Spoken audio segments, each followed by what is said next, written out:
All right. There we go. Our next guest is another Midwest guy and he's the pride of Guilford, Indiana, with a career that started early at the age of only 3 years old. He's the 2018 AMA Dirt Track Grand National Champion, named DTX Champion, 450 Open Singles Vice Champion, and 450 Open Modified Vice Champion. He made his pro debut in 2019 and was a top contender in the singles class until he moved up to the Super Twins class in 2024. With 3 main event wins, to his credit, he's one of the guys to watch here at the Daytona Short Track. Ladies and gentlemen, welcome to the Exhaust Noise Show, riding the American Honda-backed Honda Transalp machine. Bring the noise for the one and only Trent Lowe, everybody. And the crowd goes wild. So first and foremost, talk about the Honda Transalp, because that is not the typical motorcycle that we see at the racetrack.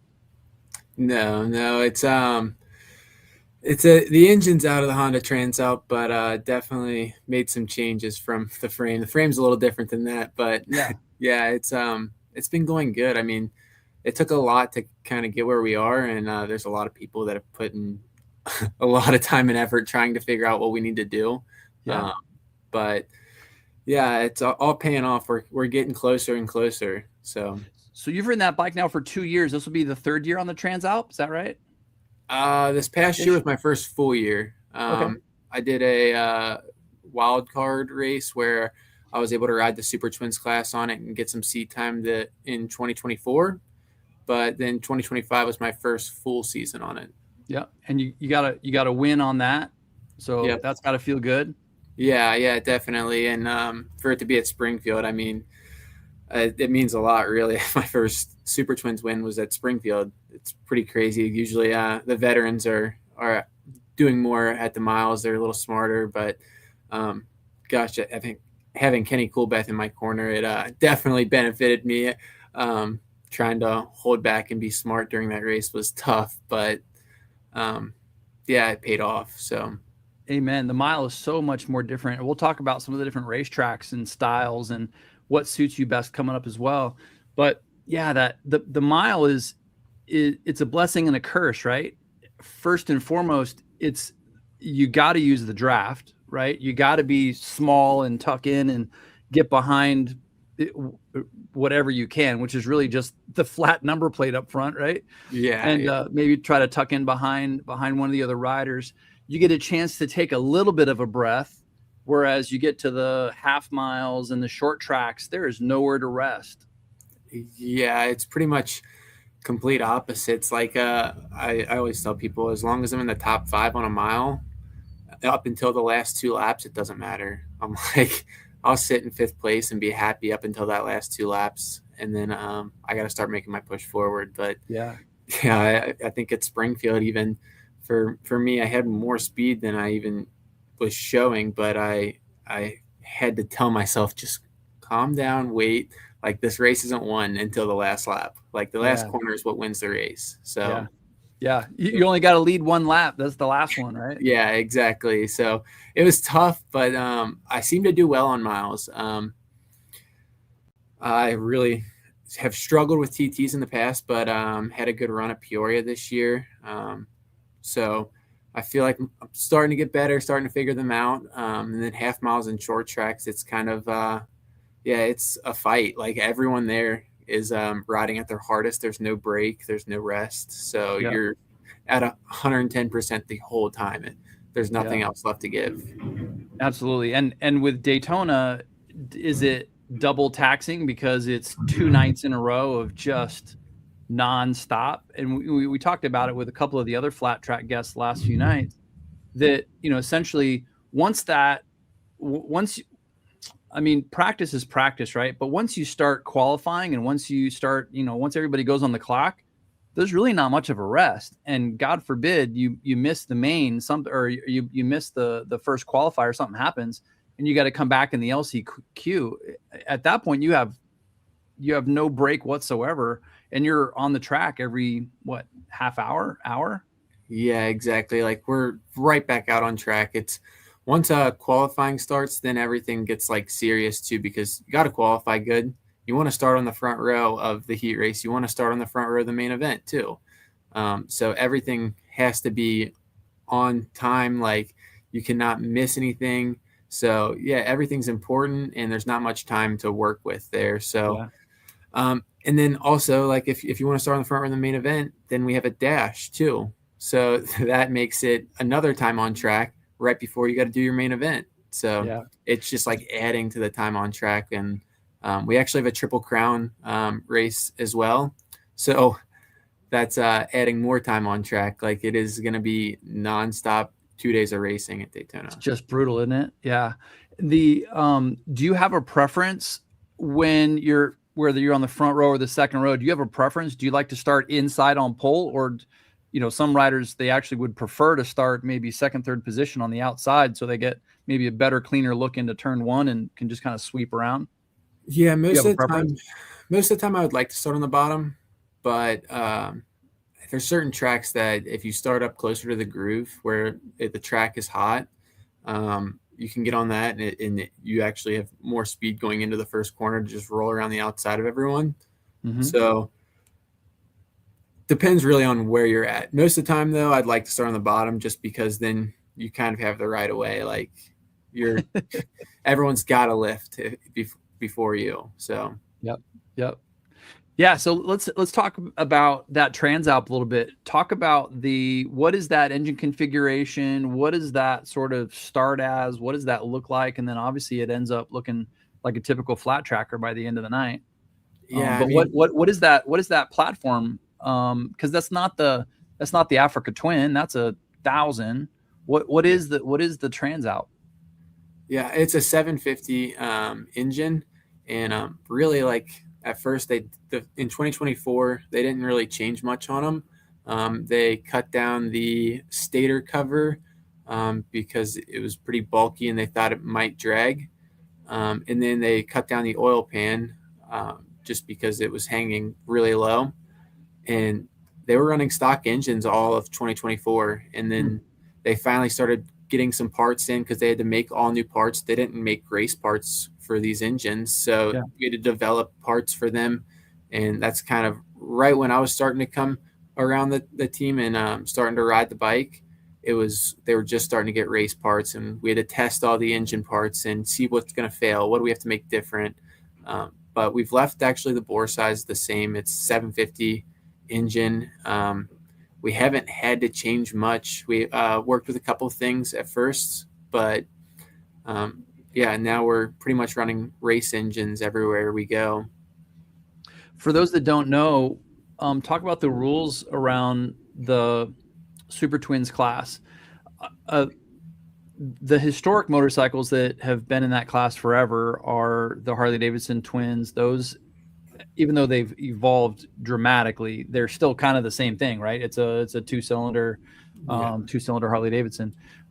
Indian came in, some years back. They, whether it was Breyer or a couple other guys that really did well on the Indians. Those two motorcycles are fairly similar, and they are sort of a throwback to the classic flat trackers of old, right? But the Yamaha MT-07, which is fairly new, the Honda Transalp, the Suzuki, a lot of these motors are a little bit different. Talk a little bit about what you guys are allowed to do with the engines, and where do the restrictions start to come in, if any?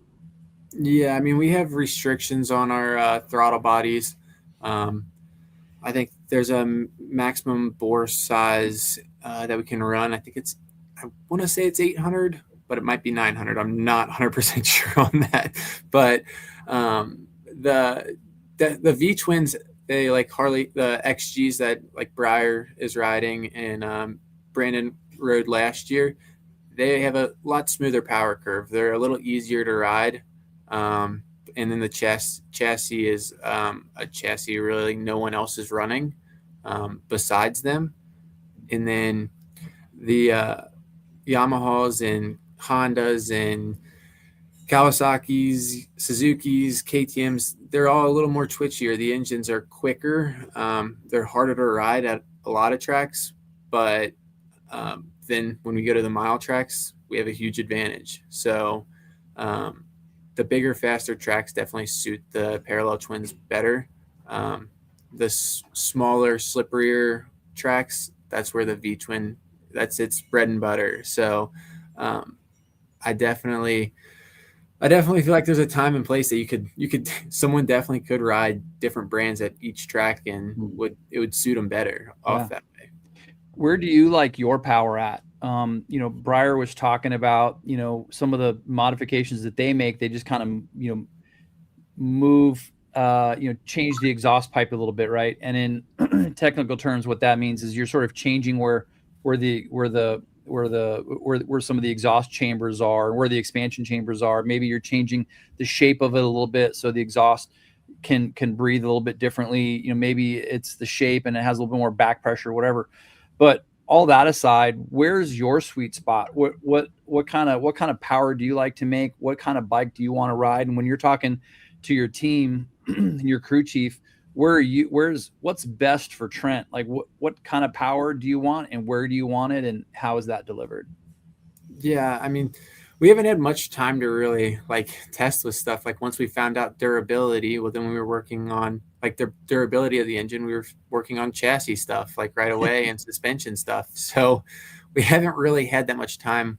We made a big change in the middle of the season last year to a different frame, and we kind of took off from there. We never had a test day after that, but we were trying stuff at the races because we didn't really have time to go testing. We were trying to adjust to what we were doing. And, but yeah, we were finally just now starting to work with power curve stuff. We're getting different exhausts made, head pipes made, different diameter stuff, different length mufflers, different openings in the muffler. We've worked with the ECUs a little bit. And just now we're kind of starting to figure out what we want. I feel like for the mile tracks, I want as much power as you can give me. I don't think I've ever said I need less power on a mile.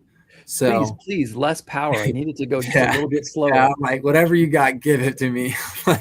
But I feel like for the smaller tracks, we can tame the bike down to 60 horsepower to be good. Like when you just ride the thing as hard as you possibly can at that point. So it just really depends on the track. I feel like a lot of teams, they mess with ECU changes, but it's a lot to learn. We haven't really figured out everything we need to know about the ECU to be trying stuff main event time or be changing stuff on race day. So we have some maps, but when it comes to changing exhausts, I feel like that's the safer option. The thing's going to be close as if you just change the exhaust. That's the route I prefer. Just drastic changes on race day is not the way to go. Yeah. So what type of anxiety did you have when the crew chief comes over and says, "Hey Trent, by the way, we're just going to slap this engine in a whole new chassis"? I was stoked. I was ready to go. Okay. To be honest. All right. I was pushing for it. I was good. Okay. Let's try something. I'm like, whether we have to take time off, I was ready to miss a race, and I haven't missed a race in 5 years or you just needed to be better, right? Years. I'm like, even if we have to miss a race, let's take this time and let's try something. Let's get a different chassis. And we had already been talking about getting a new chassis prior to DeCoin Mile it was. And then after DeCoin, I was like, let's figure this out. We got to do something. We need something to change. I'm like, we're not getting any better. We're kind of in the same spot. And we've been trying stuff all across the board. I'm like, let's make a major change. Yeah. So when we finally did it, and I got to give hats off to Kenny Coolbeth and Mike Lozano. Mike Lozano is the one who builds the engines and takes care of the bike, and Kenny's my go-to guy. He is rider coach. I go to him for anything. So and Kenny's legend, right? Legend, Hall of Famer, you name it. Exactly. His name's going to be on everything you could possibly imagine moving forward. Yeah. Yep. So those two actually, they got a frame, I think on Monday, I believe it was. They started working on it, and they didn't sleep for like 4 days. Friday, they literally were just working on this thing, building a bike Monday, and that they've never worked on before. Like, this is a completely new thing. And Friday we were testing in Texas, and Saturday I was racing the thing in Missouri. So it was kind of brutal. Awesome. Like, the 1 week span, we went from not having a bike together to building something completely new and showing up with it at a race. Now, Kenny's from the age where everybody showed up with two bikes that were completely different, and one might work better. And as the conditions, the groove, everything changes through the night, you might run a completely different chassis later in the evening than you did earlier on, right? Upside down front forks on one system and, standard forks on another system, different swing arm, different pivots, the whole thing. Are you running and developing one singular setup, or do you have things that you're testing in parallel? Yeah, I mean, I feel like our setup is, you can pretty much run it anywhere. Do I think there's probably options that we could have that would make it better at certain tracks? Yes, but if I get comfortable with this setup and I'm just comfortable at any track that we go to, then it might be better than changing something major on a day and having an extra option to go to. Yeah. And how involved is Honda in the development of all of this? Are they helping you from an engineering perspective? Are they helping you with parts and ideas on how to make it all better? They're not so much helping with engineering or any of that kind of, but they're helping out with any of the support that we need, parts, anything we need. They get for us. So the great OEM parts budget, right? Which for flat track is virtually nothing. Right? Yep. So they give us a lot of support, but we haven't worked with any of the engineers at Honda yet, and I feel like that would be a big stepping stone once we were able to, like, maybe make our own frame at some point. Like, let's try some stuff and develop our own frame to where we have something that no one else has and no one else can get. At least some ideas, right? Because sometimes, I've spent my life on the superbike side of things, right? So, you get a bunch of smart people in the front end of a hauler, and you're throwing ideas around, and someone says, what about this? And everyone goes, yeah, maybe let's try it. And like, that was the thing that, that maybe got you let's call it a half a second, right? And a half a second in racing terms is a mile. It's a lot, right? Because we talked about going from a short track to a mile. And every track is different, but give me an average lap time for a short track race. So when we get down to Daytona next week, what's a hot lap time at the Daytona Short Track? Gosh, I want to say it's probably around I'd have to look back at it, but I'd say it's around 18 seconds. Yeah, I was gonna say like 20 seconds. Yeah, and then, I would say something around there. And then flip it. What is it for a mile? Oh gosh, 40 seconds or something. Right. Yeah. So it's like major difference. But in either case, a half second is a lot. Yeah, either one of those, the half second would be huge. Yeah. And and most of the time, all of our times, like, if you lose a 10th, then you're going from first to 6th. Like, there's a lot of tracks that were that close. There's no room for margin, really. Like, any of the top 6 guys in qualifying could win. So you have to be so perfect once it comes to after qualifying. You can't make any more mistakes. There's nothing to lose there. Like, you're all out. Yeah, absolutely. So we talked a little bit about your historic win coming at the Springfield Mile, and that's another double up event, right? You have Springfield 1, Springfield 2, Saturday, Sunday, right? Or was it Friday night, Saturday night? It was Saturday, Sunday this year. Saturday, Sunday, right? So talk about that. You've you as a flat tracker, right? When you first turned pro in 2019, the dream is, man, one of these days, like I want to win a main event, right? And you've had some wins. You had wins in singles, right? And then you move up to the twins, and you're like, God, one of these days, like I just want to win something. And like, did you dream of winning a mile? And then did you ever think that your first win would be the Springfield Mile, one of the most famous miles in all of motorsports? No, definitely not. I wasn't planning on winning a race last year, to be honest. From the start of the season, I was like, gosh, if I can get a podium or two, like it'd be great. That's what all I was asking for. I was like, this is a learning year. I'm learning because I'm just now going to be full-time on Super Twins class. And then we made that change, and I was still just kind of flirting along the edge of getting a podium. And when we showed up to Springfield, like from day one, first practice, I was like, okay, I'm going to be on the podium. Like I knew it from like practice. I was like, gosh, I've never felt this good riding before. Like it is just, everything is so, it came like almost easy. Like, you know, that the days are perfect when stuff is coming easy to you. Yep. You make the change, like you make a change and you don't have to think, is it going to work? No, you know that's going to work because like everything is just going perfect that day. Yep. And sometimes you actually get anxiety that everything is going so easy. It's like, what am I missing? Right. So like that's actually funny because that first day, like that's the day that I felt incredible from the time we unloaded the bike. And I think I was fast qualifier. I went on and got second in the first. It was a triple crown. I got second in the first one, won the second race, and then the third race went out there, and all I had to do was get fifth place to win the overall.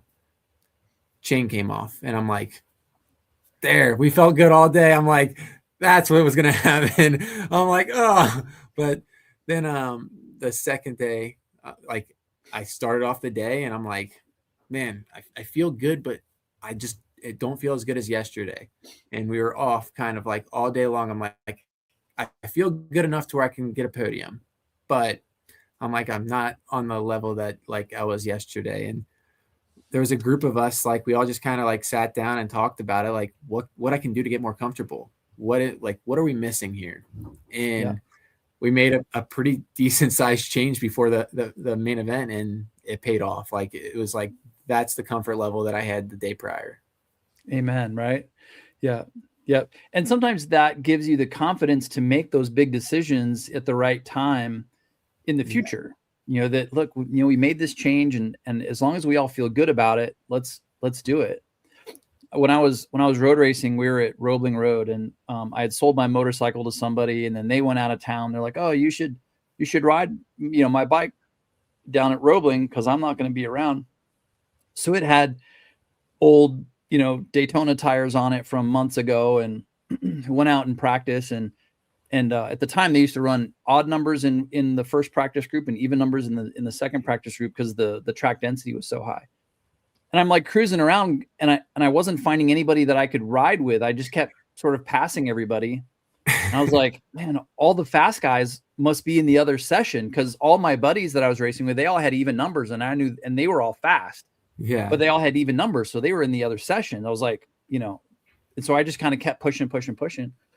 So we finally get to the main event, and we take off, and I kind of get through some people, and the whole race I kept hearing like exhaust.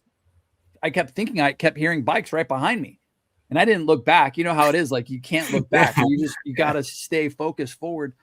And I just kept pushing, and checkered, and there was this corner, big corner, and it kind of loops back on itself, and I could see other people coming up the front straightaway as I was coming out of turn 2 into turn 3.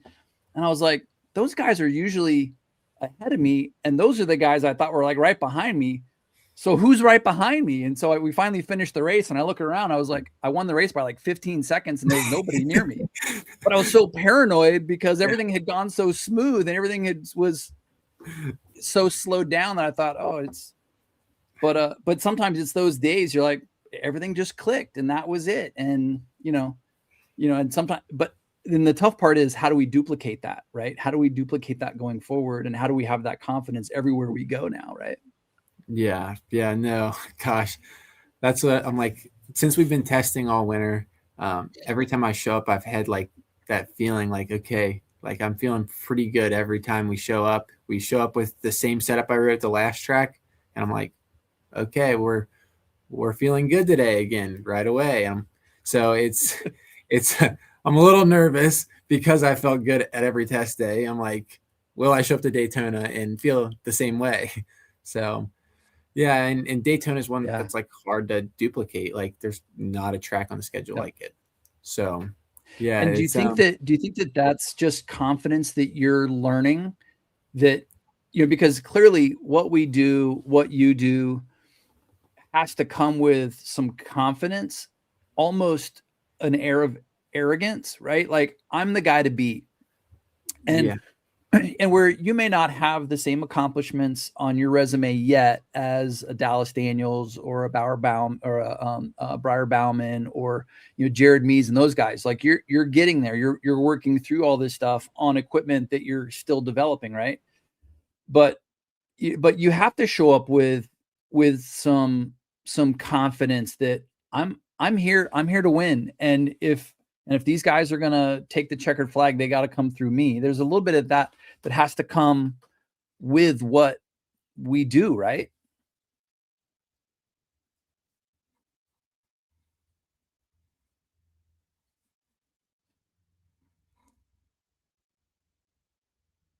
Oh no, we lost him.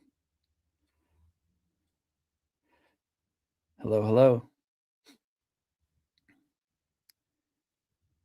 Oh no, Trent froze.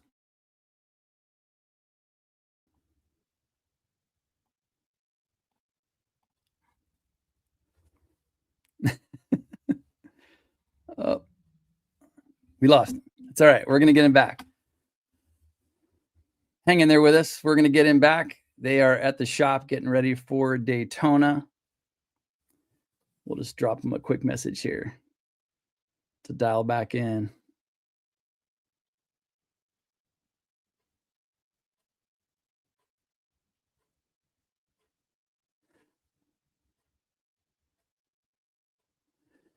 The power of good internet, right?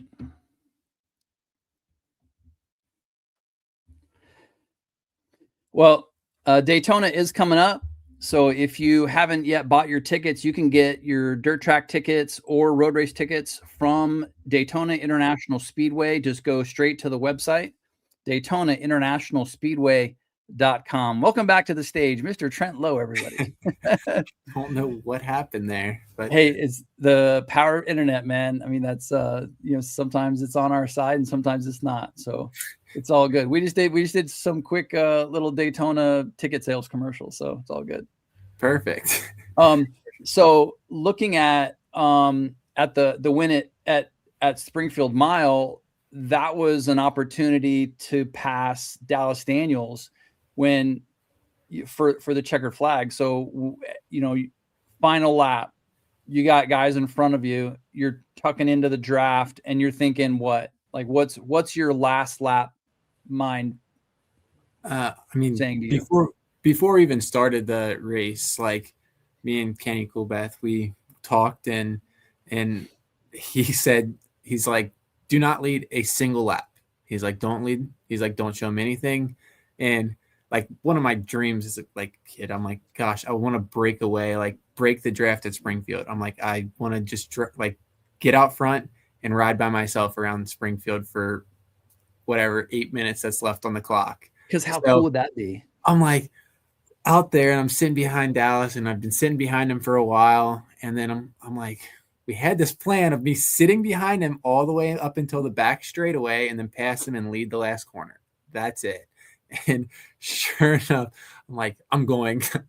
And I led the thing for 2 laps or something. And I started kind of breaking draft a little bit, but Dallas is good. He got right back up on me and drafted me back, and he was leading the thing again. And I was like, well, back to plan A. Yeah. So, well, because that's the thing, right? If when you're road racing and you're in a pack you know that you don't want to lead coming out of the chicane, right? Yeah.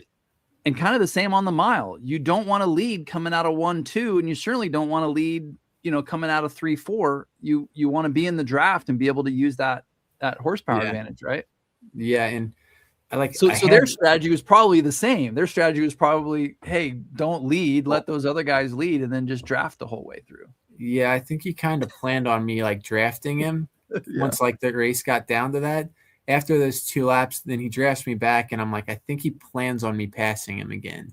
And I just was like holding off the guys behind me. I had a line of people behind me. I'm like, oh, I can't get drafted. I cannot let anyone draft me. And we came across the white flag, and I didn't get drafted. And I'm like, perfect.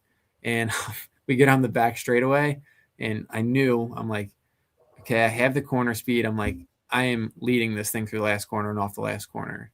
So I was like, as long as I hit my marks, I'm like, I can lead this thing off the last corner and still beat him to the checker flag.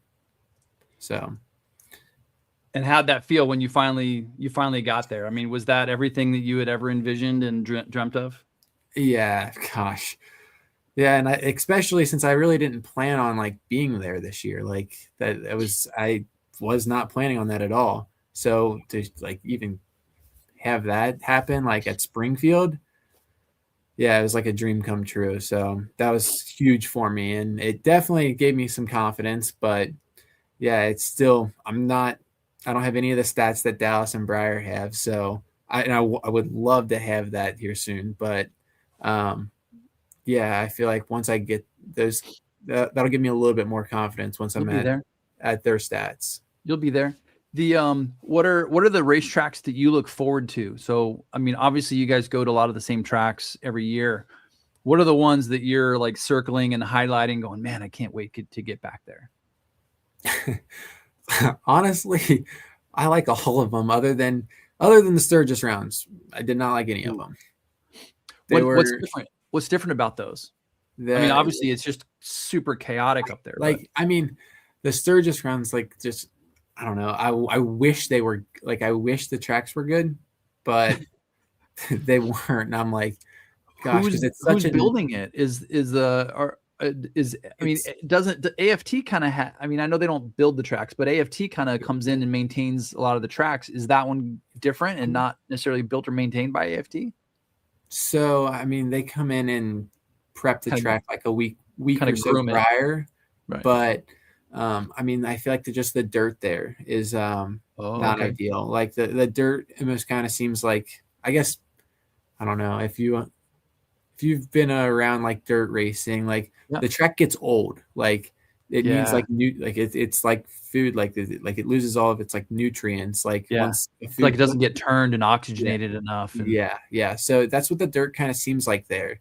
And it just, I don't know, the track did not work out right. And I've been there I went there a couple years prior to that, and it was the same way. And I'm like, this is not good. When we saw like the schedule came out for last year and I saw that we were going there, I'm like, oh, hopefully they brought in some new dirt. And so in like the TT, it was a great layout. Like it was such a cool layout that they made. And I think, I don't know who designed it. I forget who made it, but they did a phenomenal job.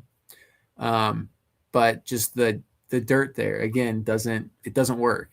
So yeah, I mean, if they could resurface that place, it would be a perfect place to have multiple races. Like they have enough room to have TT. They have a good size short track there that I think is really racy. But just I feel like it doesn't work out right now. You started your pro career anyway, on the Honda CRF 450. What did you ride before that? Oh my gosh. I've been riding a Honda 450 since I was 14. When I first got on 450s, I was riding Honda 450, and then I switched to Yamahas for my rookie season. I didn't gel with them very well. I had a hard time figuring them out. Just was struggling. What was different about it? I don't know. I think a lot of it was me, to be honest. I I think it was just, I think now, like I've rode them since then and I feel completely fine on them. I'm comfortable on them. I think mentally I just wasn't ready. Like I feel like shouldn't have turned pro that year. I should have waited another year and learned a little more. I was still pretty young. I mean, turned pro the same year as Dallas, but I feel like mentally I wasn't ready. So had I waited another year, I feel like it would have been, my rookie season would have been a lot better. But well, you didn't do bad. Your best finish was 5th, right? Yeah. That year, and finished 26th in the championship. You rode that Honda for a couple of years, 2019, 2020, and then you made a switch to Suzuki and then Kawasaki. What prompted the switch there? I rode Suzuki in 2021 with Wally Brown Racing. Yep. 2022, I went back to Hondas with Alam. So that 1 year with Suzuki was actually really good. I had a great time working with a bunch of guys that were all from Joe Gibbs Racing, and it was cool. It was interesting. It taught me a lot. I was interested in signing another year with them. They didn't really have the time to keep doing it, which kind of sucks. But I mean, we were learning. Like they were learning still. I was learning. The feedback that they wanted for me, like, was really hard for me to learn. I mean, they talk, right? They talk at a different level of what I was used to. It's a lot of analytics, right? Just all the different pieces of data. And I think honestly, even when we look at the road race side of things, that's the big difference too. If you have a crew chief on a road race side of things, that can help you figure out not just the electrical data, but what's the track doing, what's the bike doing, what are the tires doing, where. It makes a big difference. Somebody like Jason Pridmore, who you may know, Pridmore on the road race side of things, he's not a very mechanical person. He doesn't know how to fix stuff, but he's so incredibly detail oriented in what the bike is doing, where, under what position, that if you have a good crew chief, he can figure it out, right? So he says, well, what in the entrance of the corner, I'm leaned over, I'm about 70% throttle, and this is what's happening, and this is what's happening with the front end and back end. It's like, oh, okay, great. Like, he's his own data acquisition system. He doesn't know how to fix it, but he can tell you exactly what's happening, when and where, and under what load, and it makes a big difference. Is that what you're talking about, kind of getting to that level too? Yeah, like a lot of, like, if you're talking to an engineer, they're not going to understand what you usually talk to your dad growing up. Well, it like kind of does this, and the engineer's like, what does that mean? Yeah, exactly. Yeah, that's at first, that's like my way of talking to them. Like, I was used to working with my dad at that point. My dad just understood exactly what I was saying. Like, he's watched me grow up racing. So for me to learn with them was a whole new level of like I guess working with someone. Yeah, it's another level, right? Did Kenny help you develop that language? At the time, I wasn't really working with Kenny yet. No, but now, like, is that where you're at now? Like, in working with Kenny now, are you able to speak similar language now with some of the to be honest, some of those guys? To be honest with you, I don't even have to hardly speak often because I come off the track and we kind of just like work so well together that I just he knows what I'm already feeling. Like, he sees it. He's been there, and he just sees what is wrong so well that, like, I can just pull off the track pretty much and don't have to say much. If he feels like he's missing something, then he comes and talks to me, and I've gotten better and better about feedback, and I feel like at this point, like, I would be a really good test rider. Like, I could give people the right feedback. And I'm very, like, sensitive to any changes and stuff. I can feel like I'm really good at paying attention to what the bike does. Yeah. So test days actually work out really well with us. Like, I feel like we can get a lot done. I had somebody tell me one time that they wanted to increase the rear ride height of the rear shock by 0.5 millimeter. And I was like, I'm not really sure how I'm going to measure that, but let me give it a shot. That's I mean, like that could literally be the slack in the bolt. I could take the bolt out and put the bolt back in, and it's a 0.5 millimeter.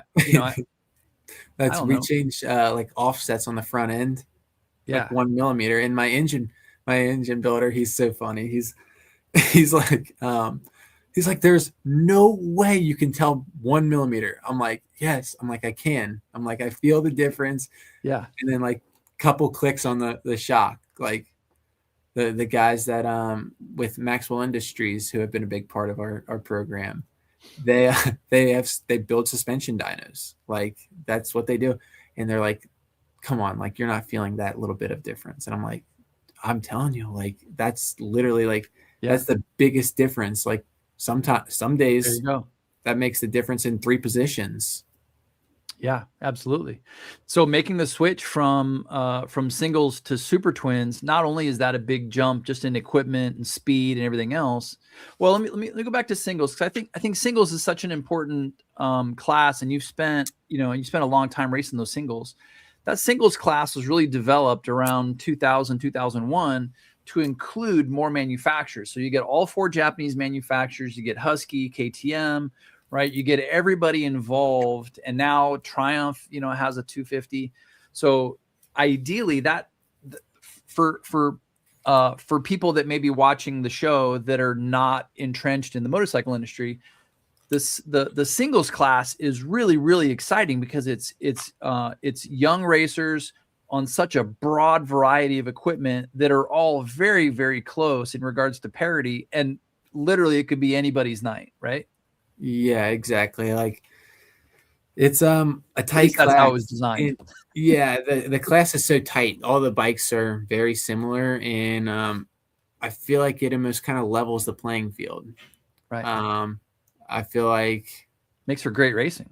Yeah, it makes for great racing, and they have to ride the bike so extremely hard to try to outdo each other. And I feel like that was not for me, really. I hated. You spent a long time in singles, though. By the time I was like, I was looking for a better year, and I feel like I was just kind of wasting time. So, sure. I feel like you have to ride the bike so extremely hard that the younger kids, they do great with it. But as I got older, as I got older, and I'm like, this is not for me. Like I've known, like I like riding twins more since I was 16 years old. I hopped on, like I was riding a Kawasaki twin at a young age, just at practice days and stuff. And every single time I got on it, I was more comfortable. I'm like, this is kind of where I need to be. But so talking about one of the other guys that's making a return this year, you raced against Cody Kopp in the singles championship, I'm sure.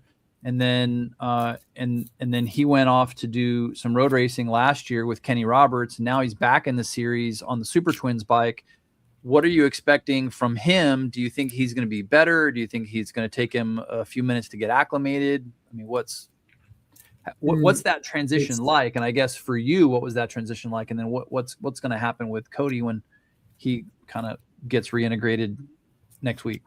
I mean, Cody's going to be good no matter what. Like it's in his blood, like flat track racing is. So he's going to be good.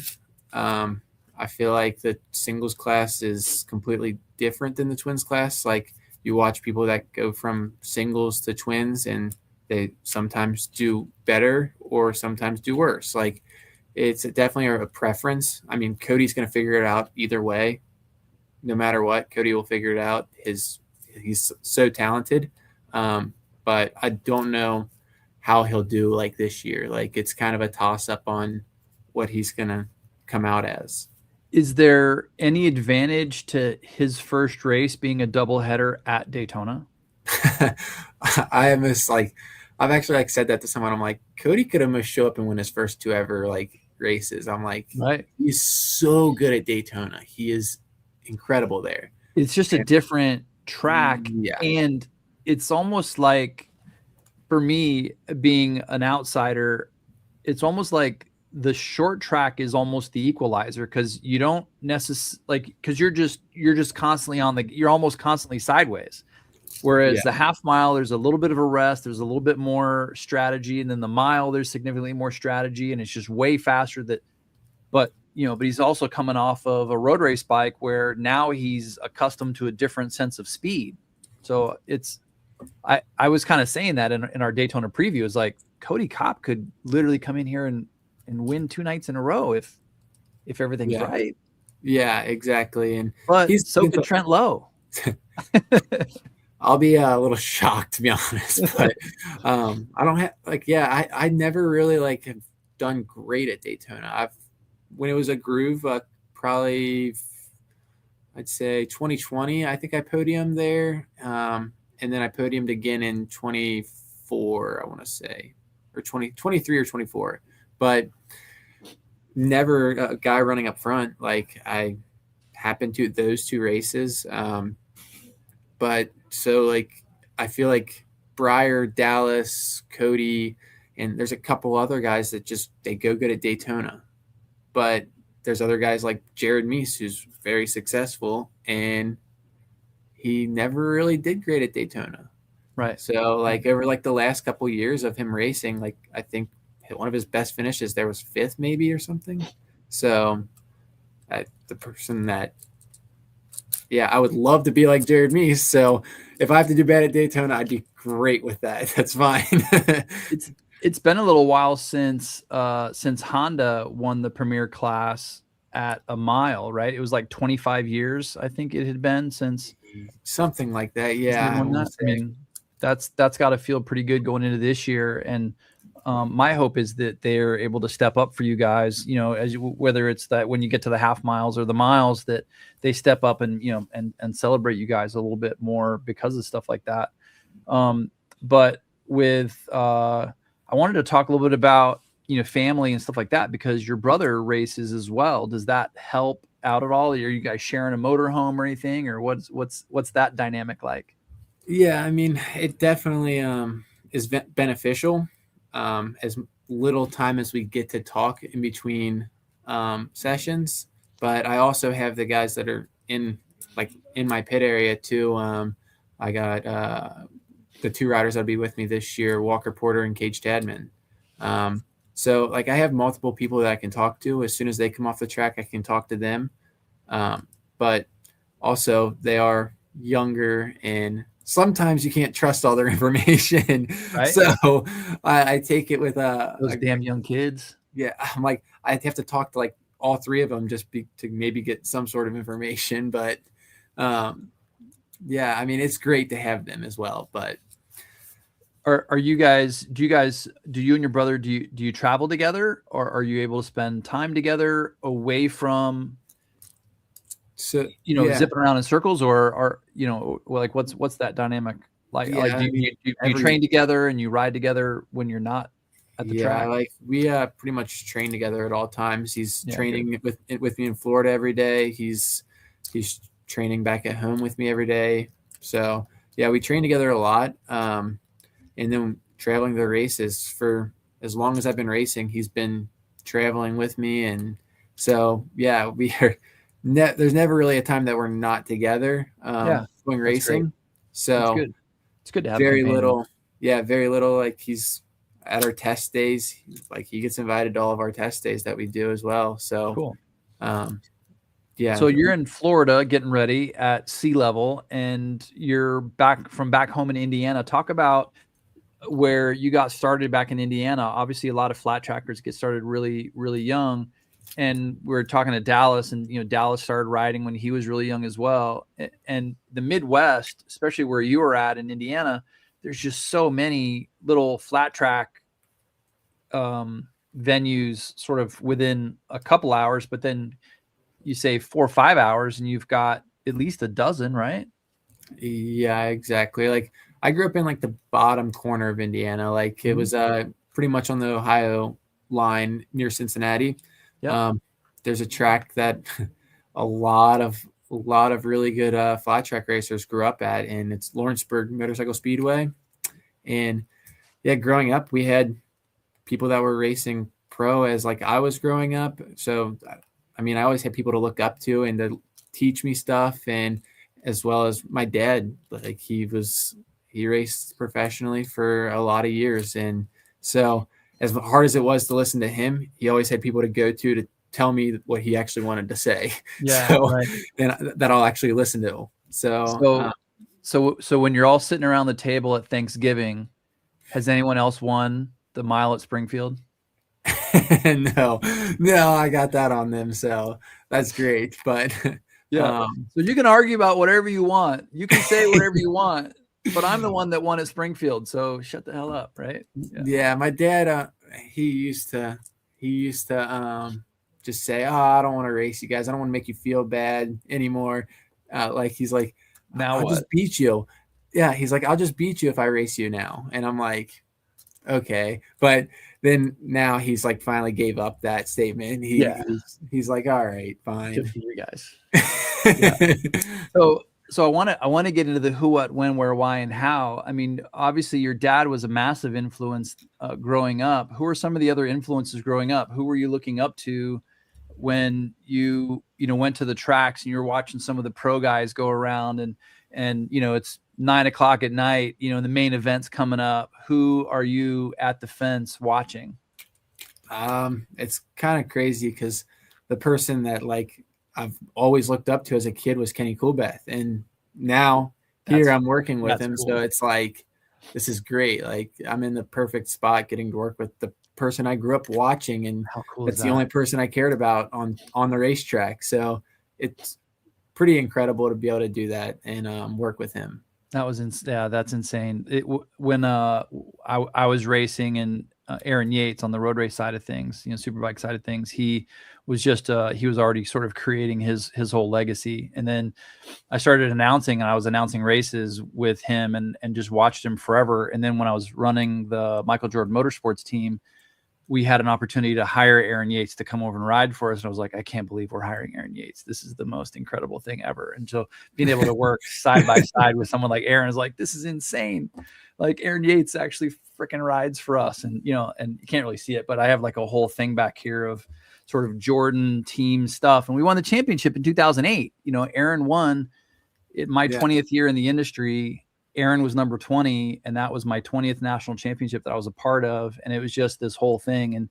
And that guy is just so cool. And at the time, Ashton was a little kid, and so now Ashton is this, super tall, grown man. And it's cool to see all that stuff. But I had a similar feeling like, man, Aaron is a legend, and Aaron's coming to our shop today, and he might, and we had him under contract. I was like, this is crazy. That's when I first signed with Turner. I'm like, that's my first year. I was like, listen, I'm like, I don't care about anything except I want to work with Kenny. I'm like, Kenny Coolbeth is the only reason that I'm here. Like, this is all I care about. Like, that's why I'm coming to you. Like, love it. I'm like, that was my goal. So for us to still be working together now is awesome. That's fantastic. Obviously, you've ridden Hondas for a long time. You jumped off them for a little bit and came back. What was your first bike? Maybe not your first flat track bike, but like, what was your first motorcycle? Yamaha PW50. Always, right? It's always that PW50. Yeah. Well, now all the kids are going to be saying Stasics and stuff. I'm like, gosh, that would have been cool to have as a kid. Learn on that before you have to even get on a PW50. Right? Yeah, exactly. Yeah, changing gears and everything else, just one gear go. Yeah, exactly. Go.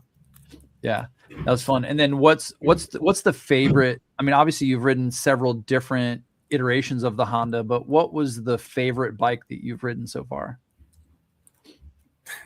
I gotta say the Transalp, like that new Transalp. Yeah, it's so nice. Like I've always been like a taller guy, and I'm built the way like I should be a lot bigger than I am. And I was not meant to be skinny at all. But so like the twins, they just fit me better. Like that's what I feel like I was meant to be on a twin as soon as possible.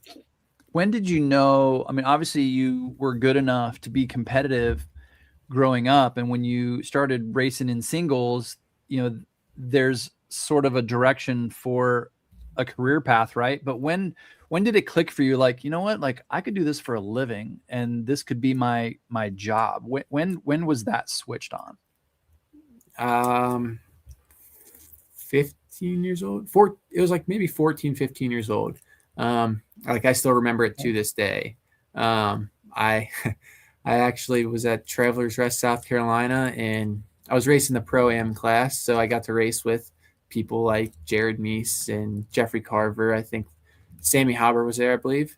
And I went out there and I was like fast qualifier, and I was right up front with them, and I'm like, oh, like, okay, like if I put some work into this, like I could do this. And I happened to get tired in that main event and just went backwards. Like I went from the front of the pack to all the way back, and I'm like, that's never going to happen again. I'm like, I'm going to train and do whatever it takes. Like I want to make a living at this, and I got to do whatever it takes to do that. And what is that difference? Because I think you just nailed it. What's the biggest difference between being able to turn pro and do this for a living, and for those that just don't quite make it? Is it the training? Yeah, I mean, I feel like a lot of it's the training, and then I feel like most of it's mental. Otherwise, like, Gotcha. You mentally have to like find ways to like better yourself. Yeah. How can I be better at all times? Because all budget aside, right? Yeah. I mean, whether you have budget or don't have budget, right? All budget aside, you've got to be able to live that lifestyle. You've got to be 100% dedicated to just getting on a bike every day and doing what it takes every day to. Yeah, exactly. Like not just be at your best, but be better than, JD and all these other guys. That's the thing. I wish when I was 15 years old, 14 years old, I had someone that was racing professionally that I could go to and be like, what do I need to do? Like, I didn't know at that time. I didn't know like I should be training. I didn't know how to make myself better. I didn't know like the stuff that I've learned over the years. I'm like, gosh, if I knew that at that time. Yeah. So what's your advice? So what's your advice now for people that, that have little kids that want to, follow in Trent Lowe's footsteps? What are the top 3 things they need to do? I feel like at a young age, like, gosh, you shouldn't even really start putting in much effort. Like, let your kids ride, like have fun, keep the fun aspect as long as possible. But once it comes to 13, 14 years old and they're starting to become the top amateurs, like it's time to like put in as much work as possible. Like you got to start training. Like the earlier you can get the fitness there, the better. They'll be able to ride longer main events. I mean, when they go to amateur nationals, they got to race 4 classes, 4 days in a row. So it's a lot. Like, and I feel like my fitness wasn't still at where it could have been at that time when I went to my last year at amateur nationals. Yeah. And then the dirty word of diet. I mean, there's a little bit of diet that has to come into that, right? Just the proper hydration, making sure you're taking in the right proteins and carbs and everything else, not just leading up to it, but in recovery as well, right? Yeah. And that's the thing. Like a lot of people, like they think they're doing the training and they're going to the gym. Well, are you doing any cardio with that? Because our sport is a cardio sport. It's not a gym sport. Bulking is not going to help you. So like a lot of people just try to go to the gym and then they'll eat whatever they want. And I'm like, that's not enough.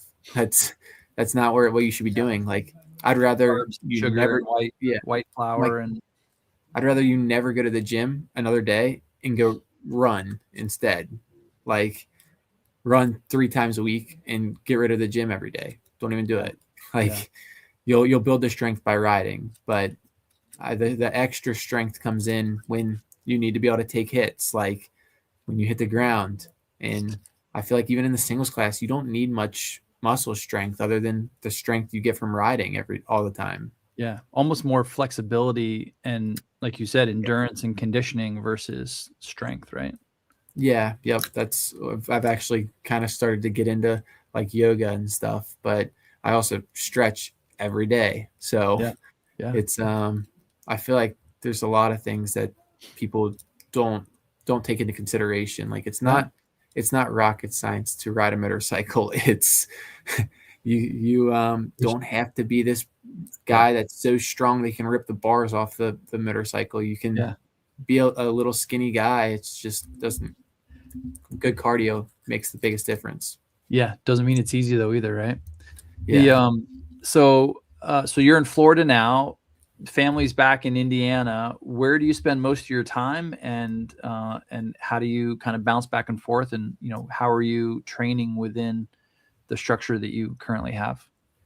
Yeah, I mean, I up until now, I pretty much just back home in Indiana training during the season, and then because we're gone so much anyways, like, and then the weather's still good back there, and then after Christmas, I usually go down to Florida, and I stay in Florida till Daytona, or it might stay a little longer. Which this year I'm gonna stay probably until it gets warm. I'm not. Yeah, I ain't leaving Florida until I have to this year. I'm in Chicago. I can't wait to stink and leave. I just can't wait. I can't wait to get out of here. Yeah, gosh, I don't do cold weather anymore. Like, I'm like, gosh, it's 40 degrees outside, and I'm like, this is horrible.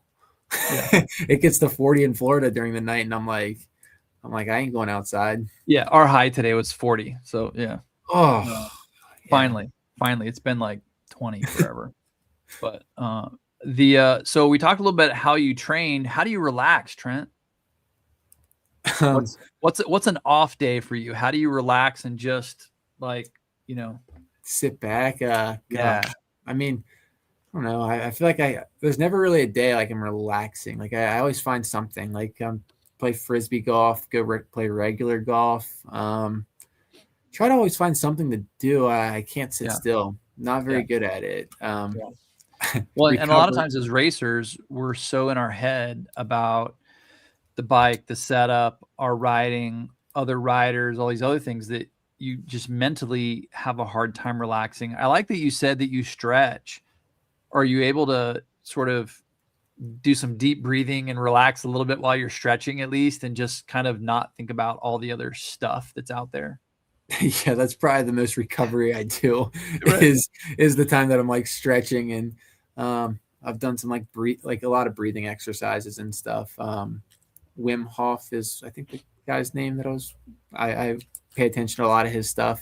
And yeah, it's interesting. Like, I feel like it definitely helps out a lot recovering, but it's very hard to, like, once you're in training mode and once you're just trying to make yourself better every day, like, gosh, it's so hard to slow down.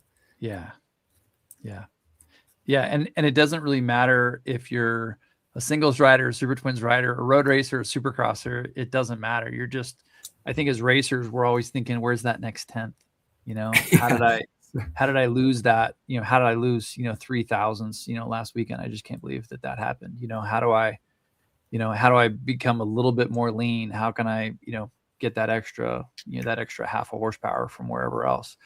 How does your family play into, we talked about your brother racing a little bit, and your dad obviously got you involved, and you've got Kenny and your team, and that's family also, quote unquote, right? But how does your family help you sort of manage everything that you have going on? What role does your family play in all of this?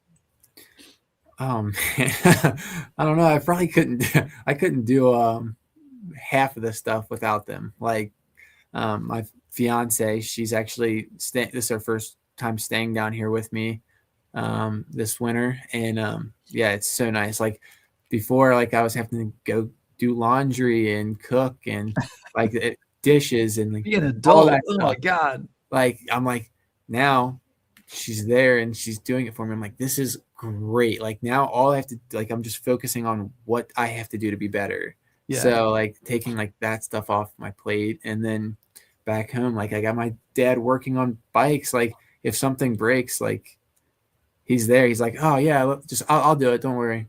Like so that takes a lot off of me. Like, when I'm trying to just be the best racer that I can. Yeah. Did you happen to see the Pipe Dreams podcast with Roger Lee Hayden? I didn't watch all of it. I just got time to watch. I had time to watch a little bit of it, and I haven't gone back. Well, and those guys have done such a good job of just putting out all the little clips that come along with it. But there was a section in there where Roger was talking about Nikki Hayden, who I'm sure you know or knew. And Roger had asked Nikki, he was like, they had just gotten back from the MotoGP national championship or world championship, and they just got back to the house. They threw all their gear down, and Nikki was like, "I'm going to go for a ride." And Roger was just kind of like, "Dude, like, when are you going to relax?" And he was like, I can't relax. This is how I relax, is by training. And then he says, and then a conversation came up. He was like, when are you going to like move out? When are you going to like move out of the house and go get your own apartment and all these other things? He was like, why? Yeah. I drop off my laundry. My mom gets the mail. Like, I don't have to do anything. And the only thing that I have to do is focus on racing. Like, why would I move out? Why would I do anything other than what I'm doing right now? And just kind of makes you go, yep, that makes sense. Yeah, why not? That's like also like back home, like I have my mom checking emails for me and doing stuff that. I'm like, that takes a lot of pressure off. Like business manager, right? Yeah, I'm like business manager. She does a lot of stuff for me. A lot of my like registration for getting my credentials for the year, like filling out all that stuff. That's fantastic. Good for you, man. I mean, because let's be honest, it's hard. It's a lot of stuff. I mean, just Daytona credentials alone is like a half-hour process, right? I mean, exactly. And just all the text messages. Oh, I got to sign this thing, and then I got to take a picture, and then I got to send this in, and then like you get like 3 more text messages back. And you're like, what? When does this end? Yeah. Anytime I got to fill out any paperwork like that, I'm like, I got to call my mom. I'm like, I don't know how to do this. I'm like, this is not my thing. And then she drops it off with the laundry, right? Yeah, exactly. Yeah, perfect. Have you ever? So this is kind of a trick question. Have you ever had a 9-to-5 job? Have you ever had to, work, and do something other than race motorcycles? Yeah. I've done blacktopping. I've done seal coating driveways, kind of together companies, but then hanging TVs. I did that. I've done that. Like it's all like part-time stuff, but getting paid under the table, like cash under the table. But it's with my buddy. His family owns a couple of different companies, and they hire me on part-time every so once in a while. But I've kind of worked away from doing that now. But for a while there, like I was doing it all the time. That's awesome. So you don't get to the point in your career without winning a couple things. Is there a trophy sitting on, somewhere? Is there a plaque somewhere? Is there anything that you are more proud of than anything else? Like what are of all the accomplishments that you've had to this point? What's the one thing that you just like, man, like that was really cool. Like I'm super proud about that. And maybe it wasn't a Springfield mile win. Maybe it was something completely different. Yeah, I mean, I'm actually like, it has to be Springfield, but like, that's fine.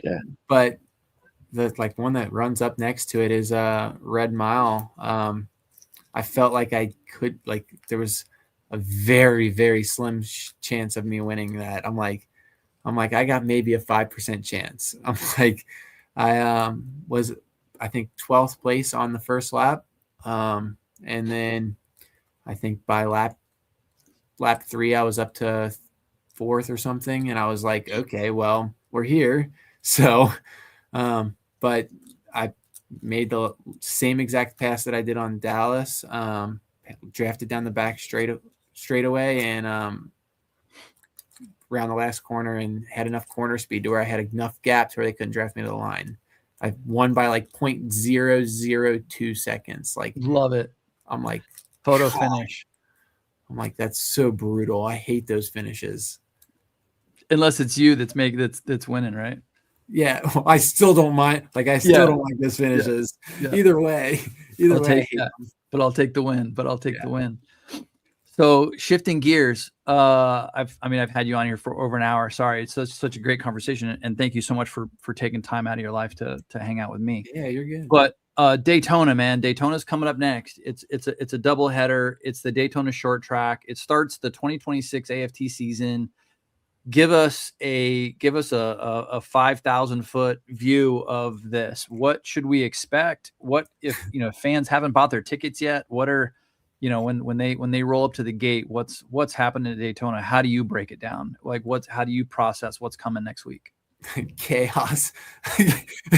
But no, in all seriousness, like our Daytona Short Track for us is like pretty small. Like it's a small racetrack and it's tight racing for tossing around a 300-pound machine. Like it's 350 pounds. A lot of our bikes are. So yeah, you're rubbing elbows and the track's usually really rough. So there's a lot of mistakes happening. And yeah, there's I feel like the best way to explain this is chaos. So yeah, I think it's a great time. And there's a ton of fans from a million different walks of life. They always have some cool VIP options and stuff there. Tickets are crazy. You get to see all the road racers at the same time. So the road racers a lot of times will come out and watch. So there's some personalities there that aren't normally at all the other flat track races.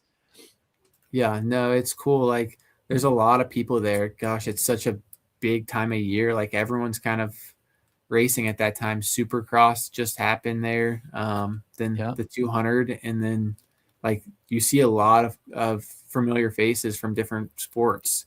I think Kurt Busch was there last year. It's a really cool like scene to be around.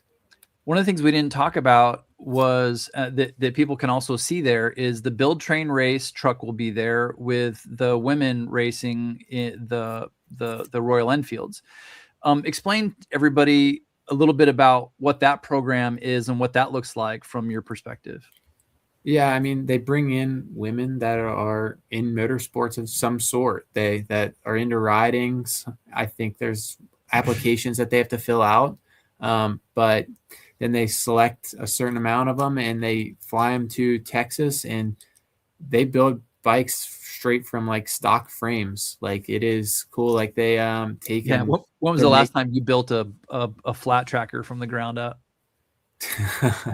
Well, it's actually, this is the wrong time to ask me that because I just did. But oh, you did, yeah. Because most haven't, right? No, exactly. No, so that was a bad time on the question because I actually have. But before that, gosh, it was a long time. Right. I don't usually have to do that. So yeah, it's cool. Like it's a really cool program. They put a lot of time and effort. The women are putting all their own time, taking off their normal jobs to come build their bikes, spend a week there, and then they're going to all these races. And a lot of them haven't even rode flat track. Like they've never rode flat track before, and then they're learning flat track while riding their motorcycles that they built.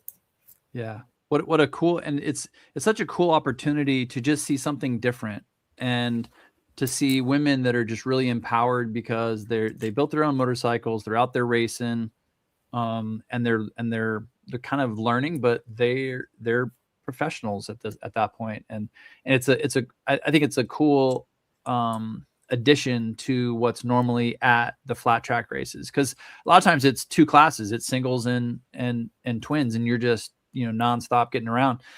Does that provide a little bit of a buffer for you guys in that those races take a little bit longer and it gives you a little bit more rest in between? Yeah, definitely. It's actually beneficial when we have, the more classes we have, like the more beneficial it is. Like we have more time to rest. There's more breaks. I think like the longest time like we have off track is 2 hours at some races. And that's with the most amount of classes we can have. Yeah, it's just a lot. So like compared to road racing, it's crazy. Like they ride 2 times throughout the whole day. And for us, it's like 3 maybe. Yeah. It's way different. Yeah. Any have you done any road racing? Have you gotten on a sport bike and gone around any? I have not. No, I've got offered so many times, and I'm like, I always have something going on. So I need to do it at some point here. Let's get you to a track day. Yeah, I know. Yeah. Well, so I mean, you've got my number, so stay in touch with me. We up here in the Midwest region, Chicago area, we do about 15, 16 track days a year at some pretty cool tracks. So yeah, man, next time you're up here, give me a holler. We'll get you out. And a lot of times they're like in the middle of the week, so it'd be a perfect perfect time. Yeah. Versus it being on a weekend that conflicts, right? So on your way to Sturgis, we'll get you on a street bike, and that'd be awesome. Yeah. Yeah. I need to do that. So it's definitely It's a goal to check off. Now that you've won that championship for Honda, tell them just throw you a little CBR 600 or something. Or they actually have that cool 750 twin as a street bike, which it's like a naked bike. It looks pretty cool. Hornet. The Hornet, yeah, there you go. It's the same exact engine as the Transalp. There you go. It's the exact same engine. So that's actually what our original 3 twins that we had. Yep. They're actually Hornet engines from New Zealand that they had to fly in like piece by piece because you can't like ship a whole bike over. Oh, right. And, like they weren't in the US yet. The Hornets weren't. So like they shipped piece by piece for us to build bikes. But I actually have a buddy from back home that does track days at Mid-Ohio, Ian Wolf. Yep. And he they do them on the Hornets. Like that's one of their things this year is that they're doing them on Hornets. It looks like a great motor. I saw it at my local Honda dealership and I was like, okay, what's this? I hadn't seen it yet. And it looks like it'd be a fantastic track bike. Yeah. No, I think it'd be good. I'm supposed to do it here at some point. He told me, he's like, anytime you want to come, he's like, just let me know. So you've got multiple invitations now. So there's no excuse. Literally whenever you're going to roll up through here, let me know. We'll send you the calendar. And, we do a lot of Mondays and Wednesdays because it's just cheaper than doing weekends, but we've got weekends too. Although I think the weekends you're at Springfield. Yeah. And then we have Road America. We have like 4 or 5 dates at Road America too, which are also in the middle of the week. So just a premier race facility up here. That's awesome. Yeah. It's a lot of fun. And Road America is more like riding on the street because it has 3 really long straightaways where you hit top speed and then it's like, oh, that's right, we're on a racetrack. Let's turn here. But it's wicked fast, as my Boston friends would say. You're flat out three really long straightaways. It's pretty badass. But yeah, so Daytona, the chaos of Daytona, and let's talk about. We talked a little bit at the beginning about your sponsors. Talk about your sponsors, your team, who's helping you out personally this year. Who's helping not only pay the bills but get you in a really kick-ass Honda suit and your helmets and all that stuff. Who's helping you out and who's getting you up the road? Yeah, I mean, Turner Racing, Mike Turner, he's been behind me for a couple years now, 3. I think this is my 4th year now with him, but he's been with me for a while. And Jerry Stinchfield has been with me my whole career. Gosh, he's done everything for me that I need, and he's a huge support. And all the people at Helmet House, they're all of our gear, our helmets, our boots, our Core-Tech leathers. What helmet are you in? A Shoei helmet. I was going to say, okay. Yeah, good. Yeah, they have Shoei helmets and CD boots. And then we have Fast House Moto gear from them, 100% goggles. Like, they take care of us on every aspect that we need. So it's perfect. Yeah. And then Al Lamb, Dallas Honda, he's a huge part of our team. He pretty much just runs it all. And he's in charge of a lot of stuff. So he has a lot of different things going on with land speed and cars. He's into anything, any sport you can think of. He's in it. So, and then the guys at Maxwell Industries, there's a whole crew of people over there, and they're so incredibly smart. They're the engineers of the crew. So, it's there's a lot of people involved in Honda themselves. Mission Foods, they're the biggest sponsors that we have, and we couldn't do this at all without them. Yeah, that's fantastic. Give everybody your once all this wraps up, I'll post it everywhere, and then you can post all your sponsors and stuff there as well, but tell everybody where they can find you on social media. You can look up Trent Lowe on Instagram, and then Trent Lowe Racing on Facebook, and I'll have any of my updates on race results, and usually post a couple cool videos. I built a 450 framer recently, and a lot of the old guys love the 450 framer because it's so retro, and it's just kind of bringing back what they have always grown up seeing, and so it's bringing back framers. So been posting a little bit of that. That's the most recent bike I've built, and yeah, I feel like I got some pretty enjoyable content. Love it. Love it. Cool, man. Well, look, I've held you way too long. I think this is the longest of the 3 flat track interviews that I did all week, but you're such a great guest and you've got such great stories. So I look forward to seeing you next week. I'll come find you in the pits over there when you're not around the flat track, when you want to relax and get out of the dirt. Come over. I'll be announcing inside the speedway. So just drop me a text. I'll get you up to wherever I'm at. Usually it's above the winter circle there, so you can see the entire facility from up there, and I'll have monitors and all that good stuff. Come up and watch the races with me. Perfect. That'd be great. Watch the 200. But yeah, so thanks, man. So everybody go find Trent Lowe on all the social media handles. And any closing words, Trent? Nothing. I hope to see everyone at Daytona. I mean, gosh, that's the place to be. And we got to get everybody from the Midwest down to the Springfield Mile this year. So if you haven't already reserved that weekend, that's usually Labor Day weekend, right? Yeah, it's usually Labor Day weekend. Yeah, and it's the most legendary track that we have on our schedule. It's been around for so long, and I feel like it's a great time there. And it's not as bad as Peoria, because Peoria is in a pit and it gets so hot every year there. Gosh, so those are two most legendary tracks we have, but at least it won't be steaming hot at Springfield. So buy your tickets to Daytona. You can get your AFT tickets at DaytonaInternationalSpeedway.com. Go to AFT, American Flat Track Racing, for more information, and you can actually find Trent's bio on there as well. Connect through all the socials, and then buy your tickets for the Springfield Mile. It's 2 days, Saturday and Sunday most likely. And everybody get down there and root for Trent Lowe on that factory Honda and see if he can repeat as the Springfield Mile winner down there. That would be, how cool would that be that, Honda does the double?